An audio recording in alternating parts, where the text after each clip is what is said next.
Hello friends, आज हम लोग बात करेंगे हमारे पहले चैप्टर रासायनिक अभिक्रिया एवं समीकरण के बारे में।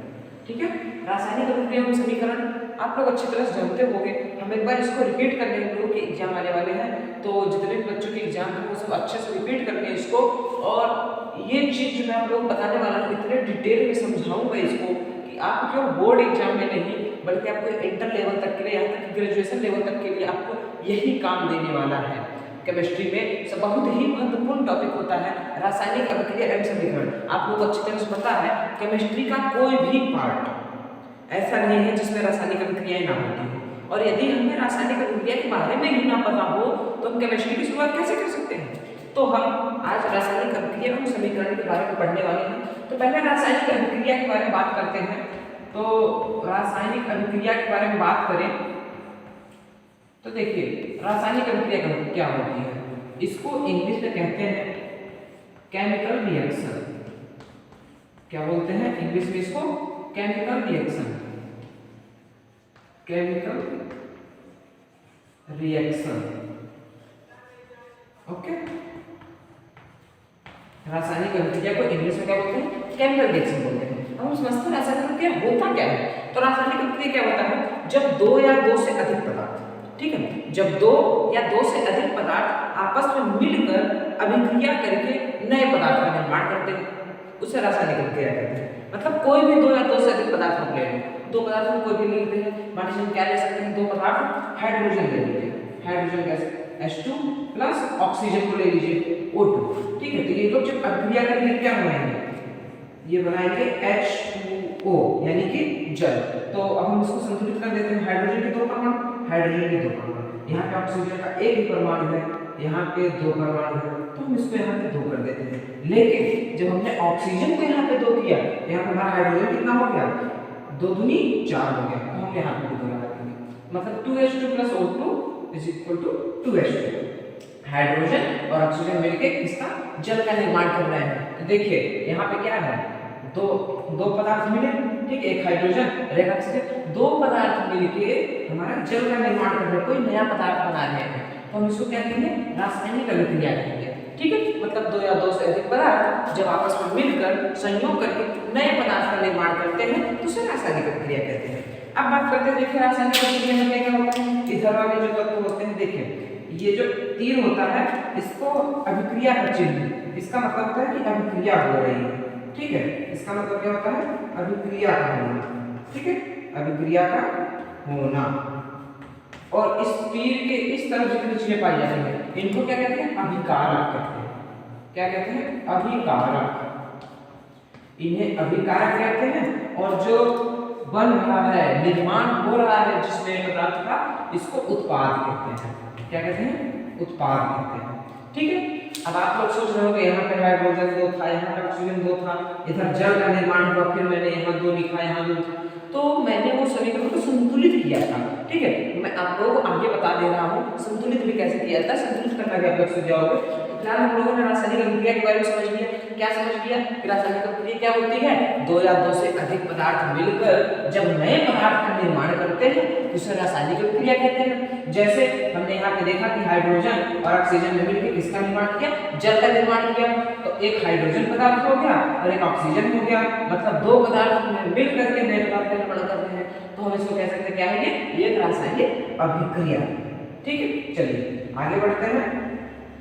और हमने इसमें इसके साथ साथ ये भी देखा कि इस तरह मतलब कि जो पदार्थ इस अभिक्रिया में भाग ले रहे हैं, ठीक, जो पदार्थ अभिक्रिया में भाग ले रहे हैं उनको हम अभिकारक कहते हैं। और अभिकारक और इनका एक नाम और होता है, क्या होता है? होता है क्रियाकारक, ठीक है। या तो इन्हें क्रियाकारक कहते हैं या तो अभिकारक कहते हैं। और जो नया पदार्थ अभिक्रिया के बाद प्राप्त होता है, अभिक्रिया के पश्चात जो नया पदार्थ प्राप्त होता है उसको या तो उत्पाद कहते हैं और या तो प्रतिफल कहते हैं, ठीक है। या उत्पाद कहेंगे या प्रतिफल कहेंगे। तो अब हम लोग थोड़ा बहुत समझ लेते हैं रासायनिक समीकरण के बारे में। चलिए, तो रासायनिक समीकरण क्या है मैं आप लोग बता दूं। ये चैप्टर जो है मैं आपको बिल्कुल डिटेल से लेके चलूंगा, एक एक चीज आपको बारीकी से बता दूंगा, ठीक है। अब बात करते हैं रासायनिक समीकरण के बारे में। रासायनिक समीकरण बहुत ही महत्वपूर्ण टॉपिक है, सभी लोग ध्यान दीजिएगा इस पे जरा। रासायनिक समीकरण, इसको इंग्लिश में क्या बोलते हैं? इसको इंग्लिश में बोलते हैं chemical equation. Chemical equation, chemical equation, okay. इसे इंग्लिश में केमिकल इक्वेशन बोलते हैं। केमिकल इक्वेशन, रासायनिक समीकरण। हाँ, आप लोग बताइए, आप लोग में से कितने लोग जानते हैं रासायनिक समीकरण के बारे में? बताइए जल्दी से, कमेंट करो जल्दी से। रासायनिक समीकरण के बारे में कौन कौन जानता है? चलिए ठीक है, मैं बताता हूँ। देखिए आप लोग ध्यान से, रासायनिक समीकरण क्या होता है? जब किसी भी रासायनिक अभिक्रिया, मान लीजिए कोई भी रासायनिक, जैसे कि मैंने आपको बताया था कि हाइड्रोजन और ऑक्सीजन मिलकर जल का निर्माण कर रहे थे, ठीक है। तो जब जल बना तो क्या था? हाइड्रोजन और ऑक्सीजन मतलब दो से अधिक पदार्थ मिले, उन्होंने नए पदार्थ का निर्माण किया, ठीक है। तो वो क्या थे? रासायनिक अभिक्रिया। तो किसी भी रासायनिक अभिक्रिया को प्रतीकों, चिन्हों या संकेतों द्वारा प्रदर्शित करना ही रासायनिक समीकरण कहलाता है। जैसे कि मान लीजिए हमारा एक रासायनिक अभिक्रिया है मैग्नीशियम रिबन का जलना। क्या है? मैग्नीशियम रिबन का जलना। मैग्नीशियम रिबन का जलना, ठीक है। तो आप लोग पता है मैग्नीशियम रिबन जब जलेगा तो मैग्नीशियम रिबन का जलना क्या है? एक रासायनिक अभिक्रिया है। क्या है? एक रासायनिक अभिक्रिया है। लेकिन इस रासायनिक अभिक्रिया को जब हम प्रतीकों द्वारा या चिन्हों द्वारा प्रदर्शित करेंगे तो ये रासायनिक समीकरण कहलाएगा। देखिए कैसे, मैग्नीशियम का हमारा क्या होता है? Mg। मैग्नीशियम को हम क्या लिखते हैं? Mg लिख सकते हैं, ठीक है। प्लस जब ये मैग्नीशियम का रिबन जलेगा, ठीक, किसके साथ क्रिया करेगा? जलते वक्त किसके साथ क्रिया करेगा? कमेंट करके बताइए। हाँ ठीक है, ऋतुराज। चलिए आपका आंसर सही आया है। ये जब जलेगा तो ये ऑक्सीजन के साथ क्रिया करेगा। हाँ निकेत जी, आपका भी आंसर सही है। चलिए ठीक है, आगे बढ़ते हैं हम लोग। Mg+O2 जब ये ऑक्सीजन से क्रिया किया इसने, तो इसने क्या बनाया? मैग्नीशियम ऑक्साइड बनाया, ठीक है। क्या बनाया? Magnesium oxide. इसने मैग्नीशियम ऑक्साइड बनाया। हम इसको यहाँ पे संतुलित कर देंगे। यहाँ पे ऑक्सीजन 2 है, यहाँ पे 1 है, तो हम इसको यहाँ 2 कर देते हैं। लेकिन क्या हुआ? यहाँ मैग्नीशियम भी 2 हो गया, तो हम इधर भी 2 लगा देते हैं। 2Mg+O2 = 2Mg। चलिए ठीक है, तो ये हमारा क्या कहलाएगा? यही हमारा कहलाएगा रासायनिक समीकरण, ठीक है। किसी भी रासायनिक अभिक्रिया को ध्यान समझिएगा, ये हमारा रासायनिक अभिक्रिया था।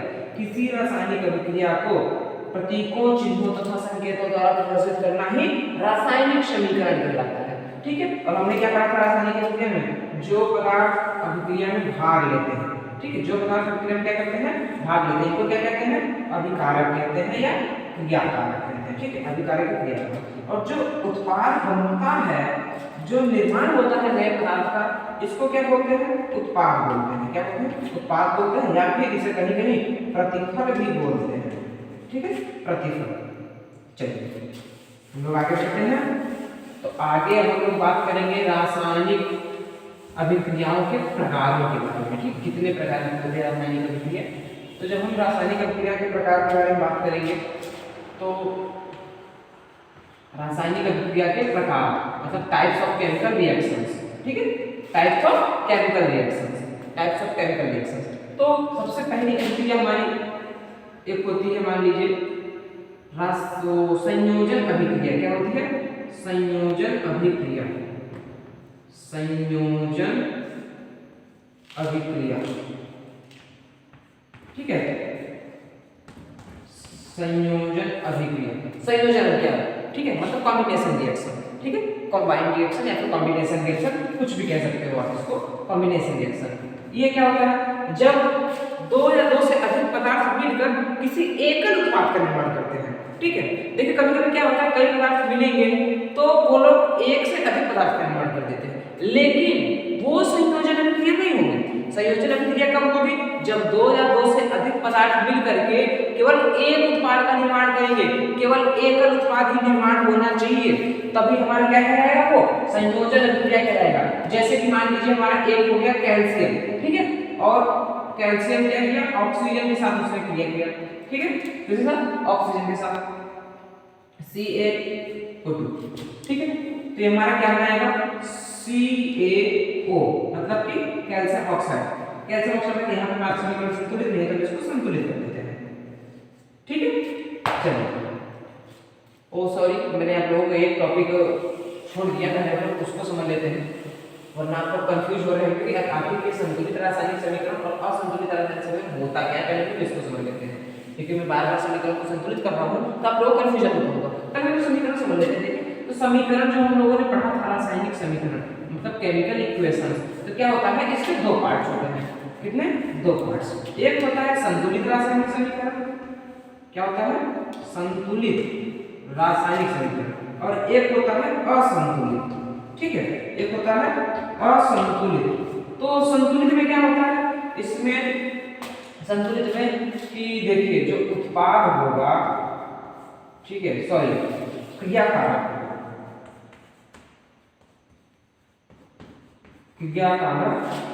अभिक्रिया हुई, उत्पाद का निर्माण हुआ। ठीक है, तो संतुलित रासायनिक समीकरण क्या कहता है? इसके अनुसार होता क्या है कि क्रियाकारक को उपस्थित किसी तत्व के परमाणु की संख्या, मतलब जो क्रियाकारक है, जो पदार्थ उसमें अभिक्रिया में भाग ले रहा है, उसके तत्वों के परमाणु की संख्या उत्पाद में उसी तत्व के परमाणु की संख्या के बराबर होनी चाहिए। ठीक है, उसी तत्व के परमाणु संख्या के बराबर होगी तो वो संतुलित रासायनिक समीकरण होगा, और यदि उस तत्व के परमाणु संख्या बराबर नहीं होगी तो वो असंतुलित रासायनिक समीकरण कहलाएगा। ठीक है, समझ गए आप लोग? केवल और संतुलित रासायनिक समीकरण, किसी भी समीकरण को संतुलित क्यों किया जाता है आपको पता है? मैं आप लोग बता देता हूं। देखिए किसी भी रासायनिक समीकरण को संतुलित द्रव्यमान संरक्षण नियम का पालन करने के लिए किया जाता है। ठीक है, द्रव्यमान संरक्षण नियम का पालन करने के लिए रासायनिक समीकरण को संतुलित किया जाता है। चलिए तो हम लोग कौन से टॉपिक पे थे? Combination reaction. क्या था हम लोगों का? Combination reaction. कॉम्बिनेशन रिएक्शन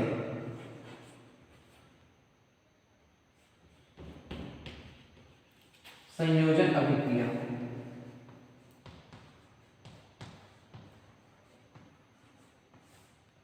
संयोजन अभिक्रिया। तो संयोजन अभिक्रिया में मैंने आप लोगों को बताया, क्या बताया था? देखिए संयोजन अभिक्रिया क्या होता है? जब दो या दो से अधिक पदार्थ मिलकर किसी एकल उत्पाद का निर्माण करते हैं। क्या करते हैं? एकल उत्पाद का निर्माण करते हैं। ठीक है, जब दो या दो से अधिक पदार्थ मिलकर किसी एकल उत्पाद का निर्माण करेंगे तो उसे रासायनिक अभिक्रिया कहते हैं। जैसे कि हमारा कैल्शियम था, ठीक है, कैल्शियम पे क्या किया? ऑक्सीजन के साथ क्रिया किया, तो इसने क्या बनाया? कैल्शियम ऑक्साइड बनाया। जैसा कि मैंने बताया समीकरण को द्रव्यमान संरक्षण नियम का पालन करने के लिए किया जाता है। तो जब हम इसको संतुलित करेंगे तो देखिए मैंने आपको क्या बताया था? समीकरण दो प्रकार के होते हैं, संतुलित रासायनिक समीकरण और एक असंतुलित रासायनिक समीकरण। तो संतुलित क्या था? जिसमें उत्पाद में और अभिकारक इन दोनों को हमें देखना होता है। क्या देखना होता है? कि अभिकारक में उपस्थित किसी तत्व के परमाणु की संख्या उत्पाद में उसी तत्व के परमाणु की संख्या के समान हो तो वो समीकरण संतुलित होता है। हम यहाँ पे देखिए यहाँ पे कैल्शियम के तत्व की परमाणु संख्या कितनी है? कैल्शियम हमारा तत्व है, इसका परमाणु संख्या क्या है? 1, और यहाँ पे क्या है? 1। चलिए ये तो बराबर है, ठीक है। लेकिन ऑक्सीजन का देखते हैं, यहाँ पे ऑक्सीजन 2 है बट यहाँ पे ऑक्सीजन 1 ही है, मतलब ये समीकरण क्या है? असंतुलित है। क्या है? असंतुलित है। तो हम इसको क्या करेंगे? संतुलित करेंगे। ठीक है, जब हम इसको संतुलित करेंगे तो हमें संतुलित करने के लिए इसे क्या करना होगा? ऑक्सीजन को बराबर करना होगा। जब ऑक्सीजन को हम बराबर करेंगे तो देखिए यहाँ पे ऑक्सीजन 2 है तो यहाँ पे 2 करने के लिए तो ये करना होगा। लेकिन जैसे ही हमने ऑक्सीजन को संतुलित किया वैसे ही हमारे पास एक समस्या और आ गई। क्या? कैल्शियम बढ़ गया। उधर कैल्शियम 1 था, इधर कैल्शियम 2 हो गया। तो चलिए कोई बात नहीं, हम इधर भी कैल्शियम 2 कर देते हैं। अब हमारा इधर भी कैल्शियम 2, इधर भी कैल्शियम 2, इधर भी ऑक्सीजन 2, इधर भी ऑक्सीजन 2। अब हमारा समीकरण क्या हो गया? संतुलित हो गया। चलिए तो संयोजन अभिक्रिया आप लोगों को समझ में आया? संयोजन अभिक्रिया क्या है? जब 2 या 2 से अधिक पदार्थ मिलकर किसी एकल उत्पाद का निर्माण करते हैं तो उसे संयोजन अभिक्रिया कहते हैं। अब देखिए इसी तरह से वियोजन अभिक्रिया भी होती है। क्या होती है? वियोजन अभिक्रिया। वियोजन अभिक्रिया के बारे में आपने कभी सुना है? चलिए कोई बात नहीं, मैं आप लोगों को बता देता हूँ। वियोजन अभिक्रिया वियोजन अभिक्रिया क्या होता है? वियोजन अभिक्रिया, हाँ ये देखिए इसको विखंडन अभिक्रिया भी कहीं कहीं बोलते हैं। विखंडन, विखंडन या फिर इसे अपघटन अभिक्रिया भी बोलते हैं। अपघटन अभिक्रिया, ठीक है। वियोजन अभिक्रिया, विखंडन अभिक्रिया, अपघटन अभिक्रिया सब वही है। तो देखिए वियोजन अभिक्रिया में क्या होता है? जब कोई उत्पाद टूट करके दो या दो से अधिक पदार्थ का निर्माण करता है। क्या करता है? जब कोई एकल उत्पाद टूट करके दो या दो से अधिक पदार्थ का निर्माण करता है उसे क्या कहते हैं? वियोजन अभिक्रिया कहते हैं, ठीक है। मान लीजिए हमारे पास क्या है कि कोई भी पदार्थ है हमारे पास, मान लीजिए H2O हमारे पास जल है, ठीक है। तो ये क्या करेगा? एकल उत्पाद है, ये टूटेगा और टूट के किसी दो या दो से अधिक पदार्थ का निर्माण करेगा। तो ये दो पदार्थ का कौन सा निर्माण करेगा? एक तो हाइड्रोजन बनाएगा और क्या बनाएगा? ऑक्सीजन बनाएगा। क्या बनाएगा? ऑक्सीजन बनाएगा, ठीक है। चलिए हम इसको संतुलित कर देते हैं। ये हमारा एकल उत्पाद था और इसमें क्या किया? दो या दो से अधिक पदार्थ का निर्माण किया, ठीक। तो ये हमारा वियोजन अभिक्रिया होती है। अब देखिए वियोजन अभिक्रिया भी 3 प्रकार से होती है, ठीक है। तो हम लोग उसको समझ लेते हैं कैसे कैसे होगा वियोजन अभिक्रिया। एक तो वियोजन होता है, देखिए समझते हैं वियोजन अभिक्रिया का आप लोग समझ में आ गए कि जब एकल उत्पाद टूटकर दो या दो से अधिक पदार्थ का निर्माण करते हैं तो उसे वियोजन अभिक्रिया कहते हैं। कंफ्यूज मत होइएगा। संयोजन, संयोजन का मतलब जब संयोग होता है, संयोग का तो आप लोग कहोगे क्या कहोगे कि जब दो पदार्थ मिल करके, ठीक है, दो या दो से अधिक भी पदार्थ मिल सकते हैं, तो दो या दो से अधिक पदार्थ मिल करके एकल उत्पाद का निर्माण करेंगे उसे हम संयोजन अभिक्रिया कहेंगे। और जब वही एकल उत्पाद टूट करके दो या दो से अधिक पदार्थ का निर्माण करेगा उसे वियोजन अभिक्रिया कहेंगे, ठीक है। तो वियोजन अभिक्रिया क्या होती है? देखिए वियोजन अभिक्रिया के प्रकार होते हैं। एक होता है उष्मीय वियोजन, उष्मीय वियोजन, उष्मीय वियोजन, तापीय वियोजन,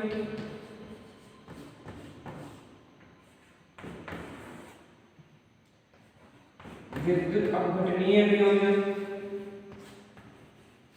विद्युत अपघटनीय वियोजन और चौथा होता है प्रकाशीय वियोजन, ठीक है। प्रकाशीय वियोजन देखिए समझते हैं उष्मीय वियोजन क्या होता है? जब वियोजन ऊष्मा द्वारा होता है तो उसे उष्मीय वियोजन कहेंगे। तापीय वियोजन जब क्या कहते हैं विखंडन ताप देने पर हो, ठीक है, किसी पदार्थ को गर्म करने पर जब विखंडन होगा उसे तापीय वियोजन कहेंगे। विद्युत अपघटनीय विखंडन क्या होता है? देखिए जब अब विद्युत अपघटनीय विखंडन कहाँ होगा? ये जलीय विलयन में होगा, मतलब एक्वस में, ठीक है, जलीय विलयन में होगा। मतलब कि किसी जलीय विलयन में जब विद्युत धारा प्रवाहित की जाती है, ठीक है, किसी जलीय विलयन में जब विद्युत धारा प्रवाहित की जाए तब जो विखंडन होगा उसको हम लोग क्या कहेंगे? विद्युत अपघटनीय विखंडन। क्या कहेंगे? विद्युत अपघटनीय विखंडन। मतलब जलीय विलयन में विद्युत धारा प्रवाहित करने पर होने वाले वियोजन को विद्युत अपघटनीय वियोजन कहते हैं, ठीक है। प्रकाशीय वियोजन क्या होता है? जब प्रकाश द्वारा वियोजन। चलिए आगे बढ़ते हैं। अब आगे बढ़ेंगे तो क्या करेंगे? अब हम लोग इसके अगली अभिक्रिया पढ़ेंगे विस्थापन अभिक्रिया। क्या पढ़ेंगे? विस्थापन अभिक्रिया, ठीक है। विस्थापन अभिक्रिया, ओके। इसको बोलते हैं डिस्प्लेसमेंट,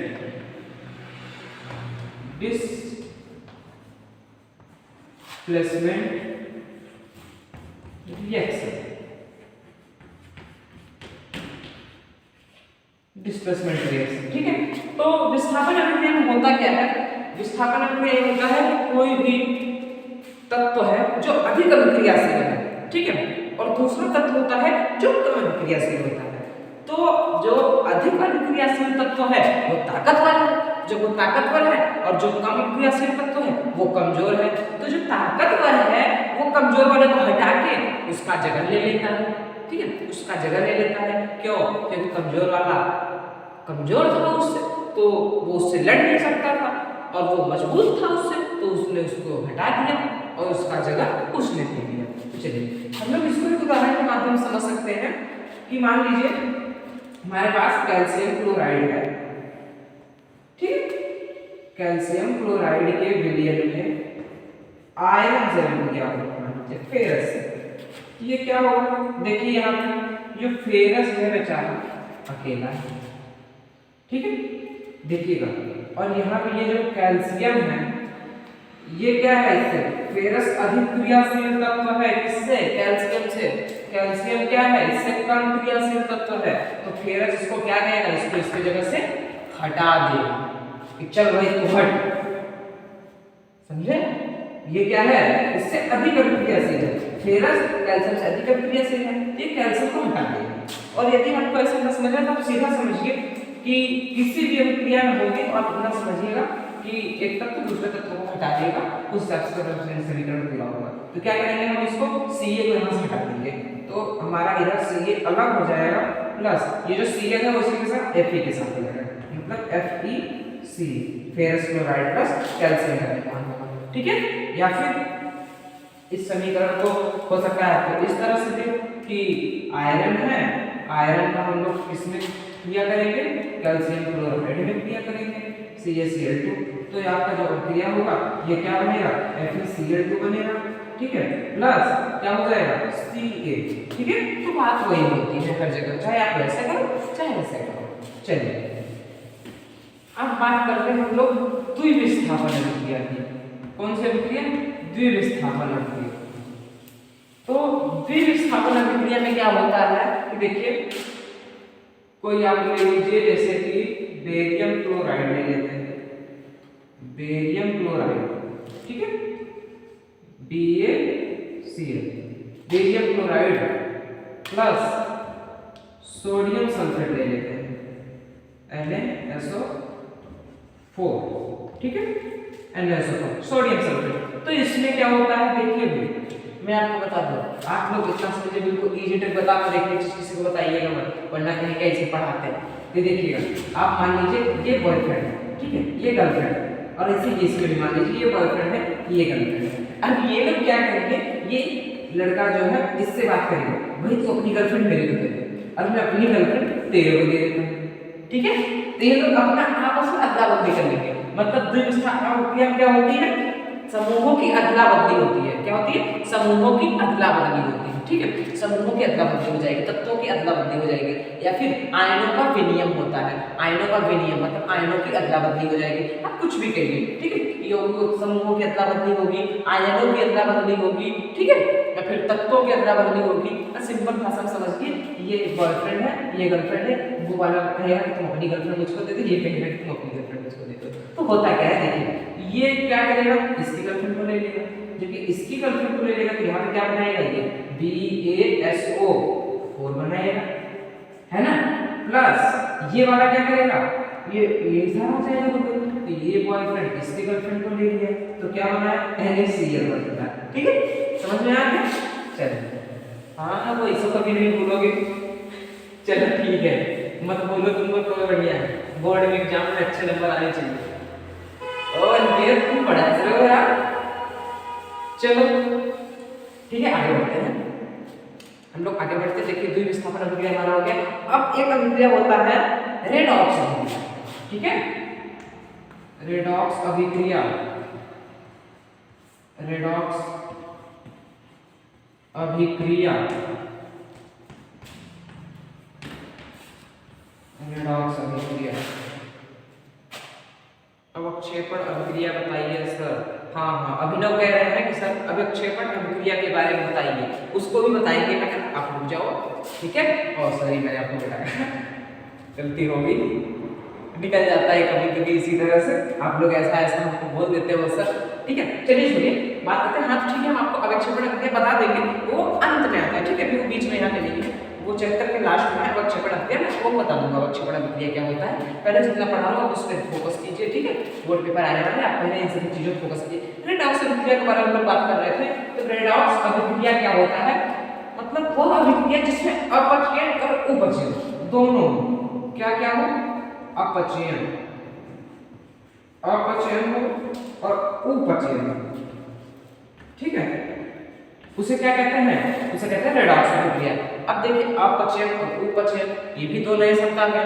तो चलिए बात करें तो अपचयन क्या होता है और उपचयन क्या होता है। देखिए उपचयन को ऑक्सीकरण के नाम से भी जानते हैं, ऑक्सीकरण, ठीक है, ऑक्सीकरण क्रिया या फिर ऑक्सीडेशन रिएक्शन, क्या बोल सकते हो आप, ऑक्सीडेशन रिएक्शन, ठीक है, ऑक्सीडेशन रिएक्शन। और छोटा पड़ रहा है आप लोगों को समझाने के लिए, चलिए कोई बात नहीं, एडजस्ट करेंगे। ऑक्सीडेशन रिएक्शन या फिर ऑक्सीकरण अभिक्रिया, तो आप लोग कंफ्यूज मत होइएगा, क्योंकि उपचयन अभिक्रिया या फिर ऑक्सीकरण अभिक्रिया एक ही चीज है। अब देखिए बात अपचयन अभिक्रिया में यहाँ पे नया वर्ड है, ठीक है। देखिए हम लोग इसको सिंपल भाषा में समझते हैं, अपचयन और उपचयन। उपचयन क्या होता है, वह अभिक्रिया जिसमें ऑक्सीजन जुड़ता है, क्या होता है, ऑक्सीजन जुड़ता है, ठीक है, इसलिए इसको ऑक्सीकरण भी कहते हैं, ठीक है। ऑक्सीजन जुड़ेगा तो ऑक्सीकरण होगा, ऑक्सीजन जुड़ता है। उपचयन और अपचयन क्या होता है, जिससे ऑक्सीजन हटता है, ठीक है, ऑक्सीजन हटता है, वो होता है अपचयन। उपचयन में क्या होगा, हाइड्रोजन हटेगा, लेकिन यहाँ पे क्या होगा, हाइड्रोजन जुड़ेगा। इसमें धन विद्युत, सॉरी आप लोग इतना आगे मत समझिए, आप लोग यहाँ पर समझिए, ठीक है। यहाँ पे ऑक्सीजन जुड़ता है, हाइड्रोजन हटता है, और अपचयन में ऑक्सीजन हटता है, हाइड्रोजन हटता है, ठीक है। हम लोग इससे पहचान सकते हैं अपचयन है कि उपचयन है अभिक्रिया, ठीक है। तो अभिक्रिया का अपचयन हो रहा है या उपचयन हो रहा है, अपचयन हो रहा है। चलिए एक समीकरण है, मान लीजिए समीकरण है हमारे पास है, लेड प्लस कैल्शियम ऑक्साइड। ये यहाँ पे आके क्या कर रहे हैं, देखिए यहाँ पे विस्थापन अभिक्रिया होगा, ठीक है। विस्थापन अभिक्रिया क्या होगा, ये इसका स्थान ले लेगा, ठीक है। इसका स्थान जब ले लेगा तो ये बनाएगा लेड ऑक्साइड प्लस कैल्शियम, हमारा बच जाएगा बेचारा के, चलिए ठीक है। कैल्शियम बेचारा हमारा देवदास है ना, अकेले यहाँ पे साथ में था, तो उसने कहा भाई अब मेरे को साथ में रहने दे, तुम जाए, तो हो गया, ठीक है। देखिए क्यों, विस्थापन अभिक्रिया में ऐसा होता है, विस्थापन में तो दोनों चाहते होते हैं, दोनों अपने में अपना बंदी कर लेंगे, ठीक है। चलिए तो फिर बात करते हैं। अब यहाँ पे आप लोग समझिए, यहाँ पे अपचयन हो रहा है कि अपचयन, आप लोग बताइए, पीबी है, ठीक है, मतलब लेड, लेड यहाँ पे इस अभिक्रिया में अपचयित हो रहा है या उपचयित हो रहा है, ठीक है। मैंने आपको बताया था उपचयन क्या होता है, उपचयन मतलब ऑक्सीजन, मतलब ऑक्सीजन जुड़ता है, क्या होता है, ऑक्सीजन जुड़ता है। यहाँ पे देखिए लेड के साथ ऑक्सीजन जुड़ रहा है कि नहीं जुड़ रहा है, नहीं जुड़ रहा है, हाँ चलिए ऑक्सीजन जुड़ रहा है, तो हम क्या कहेंगे, लेड क्या हो रहा है, बताइए जल्दी से, लेड का क्या हो रहा है, यहाँ पे अपचयन हो रहा है कि उपचयन हो रहा है, बताइए जल्दी से। वेरी गुड, अभिनव का आंसर आया है सबसे पहले, वेरी गुड, आपका आंसर बिल्कुल सही है।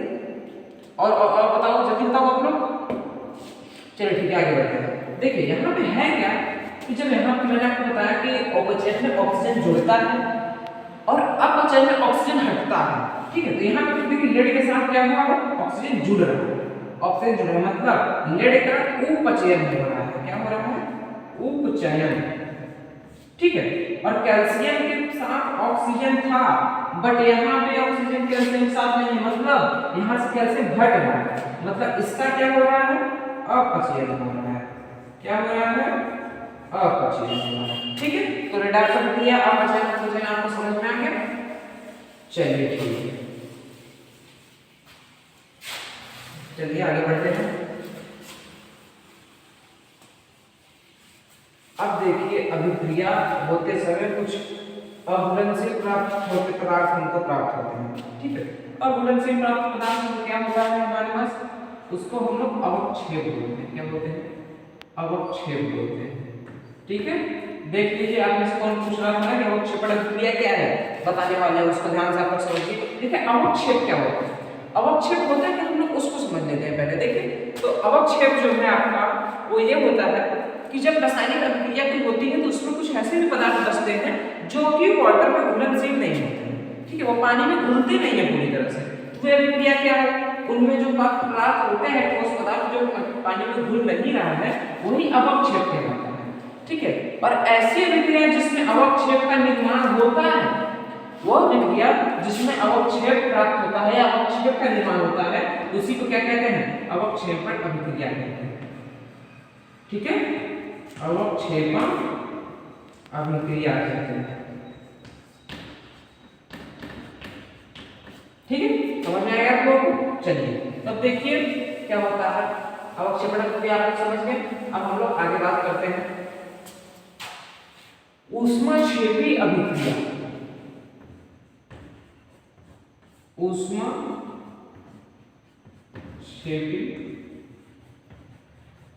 अभिक्रिया, ठीक है। एक होता है ऊष्माशोषी अभिक्रिया। ऊष्माशोषी अभिक्रिया, तो देखिए ऊष्माक्षेपी अभिक्रिया क्या होता है, वह अभिक्रिया जिसमें आप शब्दों से समझ सकते हैं। देखिए ऊष्माक्षेपी वह अभिक्रिया जिसमें ऊष्मा का क्षेपण होता है। क्या होता है? क्षेपण होता है। तो कह सकते हैं ऊष्मा क्या होता है? उत्सर्जन होता है। ठीक है, वे अभिक्रिया जिसमें ऊष्मा का उत्सर्जन होता है, या फिर वे अभिक्रिया जिसमें ऊष्मा उत्सर्जित होती है, उसको क्या कहते हैं? ऊष्माक्षेपी अभिक्रिया कहते हैं। और ऊष्माशोषी अभिक्रिया क्या होती है? वे अभिक्रिया जिसमें ऊष्मा का शोषण होता है या फिर ऊष्मा अवशोषित होती है, उसे क्या कहेंगे? ऊष्माशोषी अभिक्रिया कहेंगे।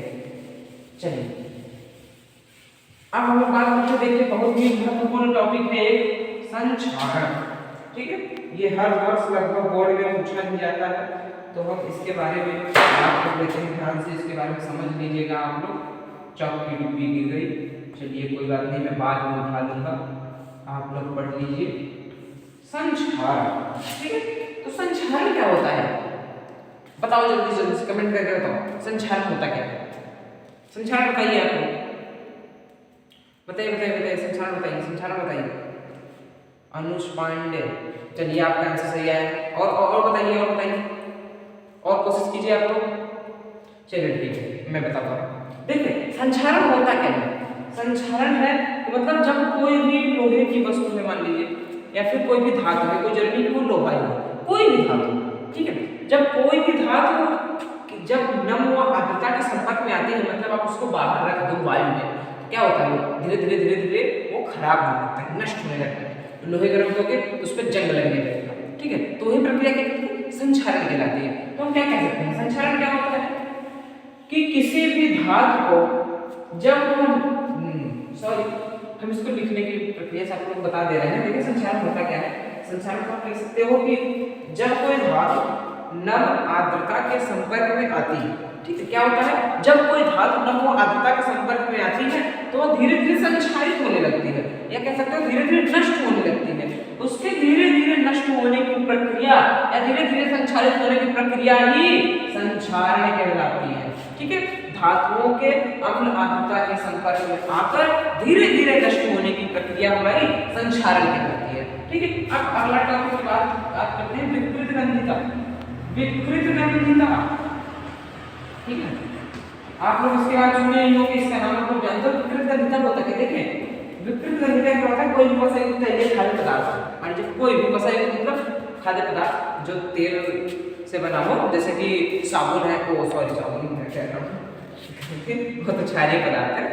वसा युक्त तैलीय खाद्य पदार्थ जैसे ब्रेड पकौड़ा है, समोसा है, पकौड़ी है, ये सब जो चीज हम खाते हैं ये तेलों से बना हुआ होता है, तेलों में छना हुआ होता है, ठीक है। तो ये सब क्या है? वसा युक्त खाद्य पदार्थ है। तो वसा युक्त खाद्य पदार्थ क्या होता है? जब आप इसको ज्यादा समय तक खुले में रख दो तो क्या होता है? धीरे धीरे खराब हो जाता है, इसका स्वाद बदल जाएगा, इसका रंग बदल जाएगा, ठीक है। तो विकृत गंधिता क्या होता है? किसी भी वसा युक्त तैलीय खाद्य पदार्थ को जब नमी में या फिर वायु में खुला रख दिया जाता है तो उसके रंग में तथा स्वाद में परिवर्तन हो जाता है और वह धीरे धीरे नष्ट होने लगता है। तो उस वसा युक्त तैलीय खाद्य पदार्थ का इस प्रकार नष्ट होना ही क्या कहलाता है? विकृत गंधिता कहलाता है। क्या कहलाता है? विकृत गंधिता कहलाता है।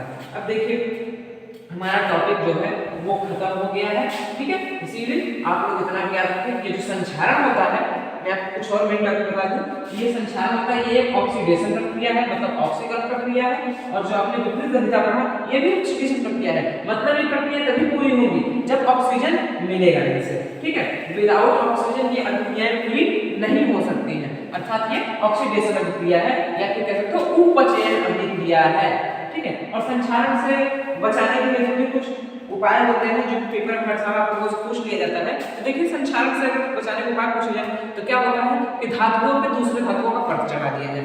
तो कोई भी धातु में जैसे सोना है, कभी तो सुना जाता है ना कि देखिए इस पे चांदी की परत चढ़ी हुई है, इस पे सोने की परत चढ़ी हुई है। तो वो सोने का होता है, उस पर क्यों सोने की परत चढ़ी जाती है? इसलिए नहीं कि वो सोना ना दिखे, बल्कि इसलिए कि वो जल्दी संक्षारित हो, ठीक है, वो जल्दी संक्षारित ना हो। लोहे के ऊपर अगर जिंक का परत चढ़ा दिया जाए तो क्या होगा, लोहा संक्षारण से बच जाएगा। तो संक्षारण उपाय के रूप में हम क्या कह सकते हैं कि किसी धातु के ऊपर दूसरी धातु का परत चढ़ा देने से लोहे को या फिर किसी अन्य धातु को संक्षारित होने से बचाया जा सकता है। पेंट करके, ठीक है, ग्रीस लगा, धातुओं पर ग्रीस लगा करके, ठीक है, और बाक्साइड एस्को पर कई प्रकार के एस्को का प्रयोग करके धातुओं को संक्षारण से बचाया जा सकता है। तो चलिए हमारा ये चैप्टर खत्म हुआ। अब आपसे मिलते हैं अगले चैप्टर में।